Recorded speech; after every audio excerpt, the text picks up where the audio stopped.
Okay, so for our topic today, how can I solve equations? We're going to use, in order to solve equations, and to solve equations, we mean like what does x equal? What does our variable equal? It could be x, it could be any other letter. We're going to use what we call inverse operations.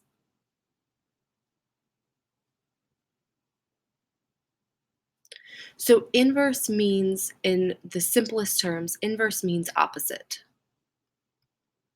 So, when we think about it, if we have addition, the inverse is subtraction. If we have multiplication, the inverse is division. And if you take it one step further, if we have a exponent like x squared, the inverse would then be the square root of x. We also, when we solve a problem without a variable, if I just gave you, say I gave you the problem 2 times 3 minus 7, it does go in order, but you would do like any operations we would follow PEMDAS, or I'm actually going to change PEMDAS. That's how you've learned it previously, but I'm going to change PEMDAS to GEMDAS. And here's why I changed it there. So that G, or the P, the parentheses, it really just means grouping. So anything that is grouped together, sometimes they will be parentheses, sometimes they will be brackets, and sometimes it'll be something like, if I have a fraction, the numerator is together and the denominator is together. So like that part right there is a grouping. Any operations in that numerator is a grouping. The next one here, the E, so this E stands for exponents. It could also stand for square roots, anything that has to do with exponents. Okay? All right, so the MD, so that's multiplication and division. And remember, that's left to right. And then the last one, the AS, is addition and subtraction.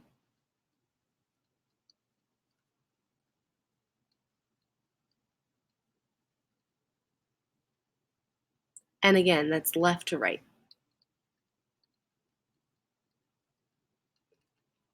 Okay, so when you solve a normal problem, you start at the top and you go all the way down the order of operations. However, when you are solving an equation, when you're solving for x, what you're actually going to be doing is you're actually going to be starting at the bottom and working your way up. Okay, so instead of going through the normal way that we do order of operations, you're going to be doing it the opposite way, or the inverse way, in order to solve for x. So I want you to write GEMDAS at the corner of every single paper that you see. So let's get into how to solve. So here's an equation. It has an equal sign. It has a variable. We want to solve this equation, which means I want to be able to say x equals what? Okay, what is the value of x? So to jump into that, let me make some space. Put it over here. To jump into this, I'm going to recognize that there's an equal sign. So if I had my little balance, like I showed you in the example, I would have over here, I would have 3x minus 4, and on this side here, to keep it balanced, it's 7. I can move pieces around, but whatever I do to one side, I have to do to the other. So to show the two separate sides of the balance, I'm just going to put a little line in between that equal sign. Whatever I do on one side, I have to do on the other, and that just helps me to keep it organized. Okay, so let's start. Over here, if I'm working backwards on GEMDAS, okay, I'm going to undo any addition and subtraction first. First thing I see is I see subtraction. The inverse of subtraction is addition. So in order to undo it, or to use inverse operations, I'm going to add 4. So over here, I'm also going to add 4. Now here, I have 3x plus Negative 4 and positive 4 gives me a 0 equals 11 plus 4, or 7 plus 4 is 11. Now we know that I don't have to write that 0. So I could just say 3x equals 11. That's totally fine. Now, what I tend to do when I do that is I tend to just cancel them out because that 0 shows that they've canceled. So now I have 3x, they're side by side, which is multiplication. That's a coefficient. So let's get into our terms. That's a coefficient, which means multiplication. So in order to undo this multiplication, I'm going to use the inverse operation, which is division. So I'm going to divide that by 3. I'm going to divide this by 3. So now 3 divided by 3 is 1. 1 times x. 11 divided by 3, it goes in 3 times. That gives me 3 times 3 is 9. I'm left over with 2, so 3 2/3. Or I could write it as 3 and 6 repeating. But here I want to get back to this 1x. 1 times any number is that number. So for example, 1 times 6 is 6. 1 times 8 is 8.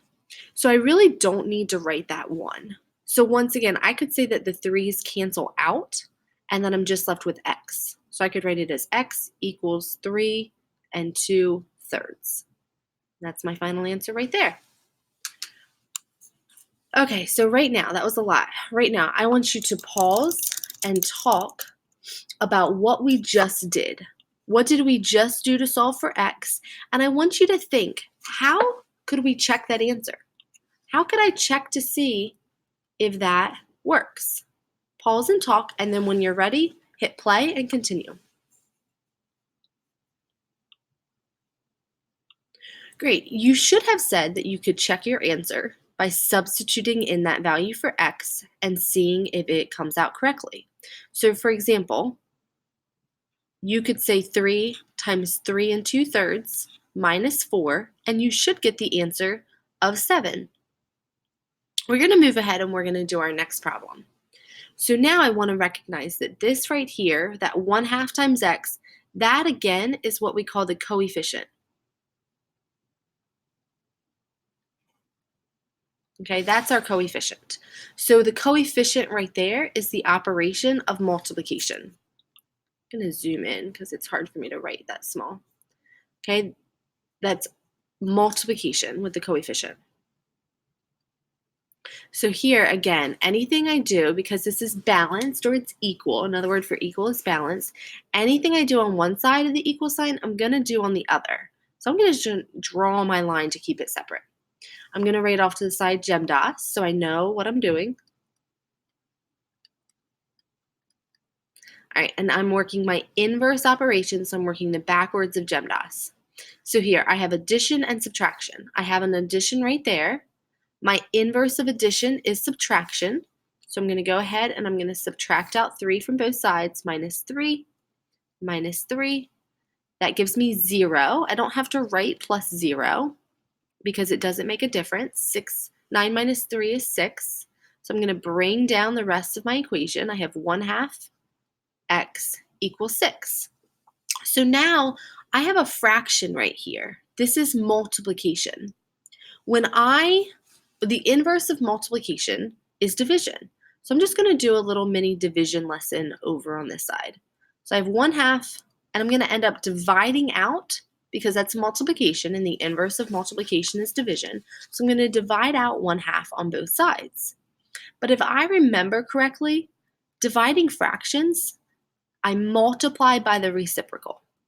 And what happens then is 1 times 2 is 2, 2 times 1 is 2, 2 divided by 2 is 1, 1 times any number isn't that number. So instead of doing like the division and all of that, I'm going to go ahead and to get rid of that fraction, I'm going to multiply by its reciprocal.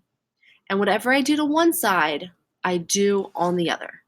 Okay, whatever I do on one side, I do on the other. So here, I end up with 2 over 2, which is 1x.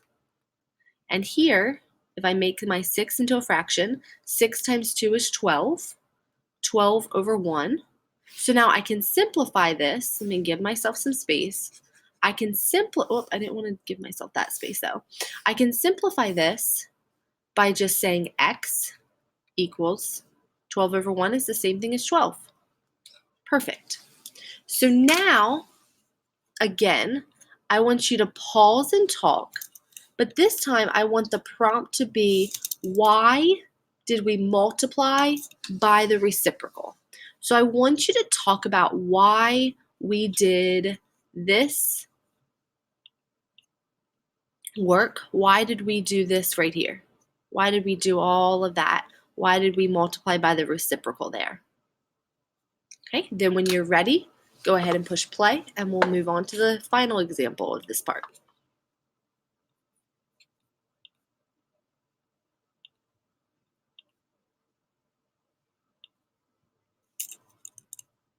Okay, great. So let's look, let me give myself some more space. Let's look at our final example of this part. So I want to compare this equation with this equation. I'm going to go up here. Notice that they both involve fractions. However, this fraction right here, the whole thing is a fraction. So here, this fraction acts like a coefficient, where I'm just multiplying 1/2 times x. Here, x is part of the numerator.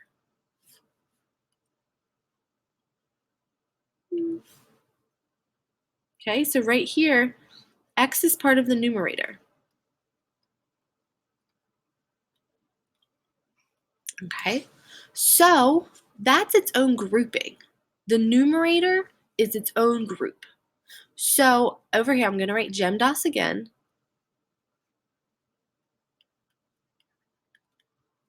I'm going to work my inverse operations in order to solve for x. Now, when I do this, I deal with that grouping because it's a numerator, it's its own group. I deal with it last. Even though there's no parentheses written, it's assumed that that numerator portion acts together. So I'm going to undo, let's see, do I have any addition or subtraction outside of that group? I don't. So I go ahead, I check that one off, I move to the next one. Do I have any multiplication and division? Okay, I do. So here, this fraction acts like division. So I'm going to go ahead and I'm going to hit multiply by 4, and here I'm going to multiply by 4. So here, what ends up happening is I end up with a 4 over a 4, and that ends up equaling 1. So I end up with 1 times x minus 6 equals 4 times 4 is 16. So I don't have to worry about this 1 right here. It doesn't change anything. So what I really have is I really just have x minus 6 equals 16. Now I can go back up, and in my grouping, I go back and I start over again. In my grouping, do I have any addition or subtraction? Yes, I have subtraction. The inverse or the opposite of subtraction is addition. So I add 6, I add 6. So here that means just x plus 0, which is really just x, equals 16 plus 6 is 22. I'm going to go ahead and circle my answer. Now I do want to go back and I want to check it. Okay, I want to check to see if this works. So I'm going to plug it in. So 22 minus 6 divided by 4 equals, and it should equal 4. Let's try it. 22 minus 6. So 22 minus 6 is 16. I have my 4. 16 divided by 4 is 4. It checks. Okay, because up here I got 4, it works. So I want you, once again, I want you to pause and talk. Okay, I want you to pause and talk, and I want you to talk about how was this problem with a fraction or with division this different from this one, and why?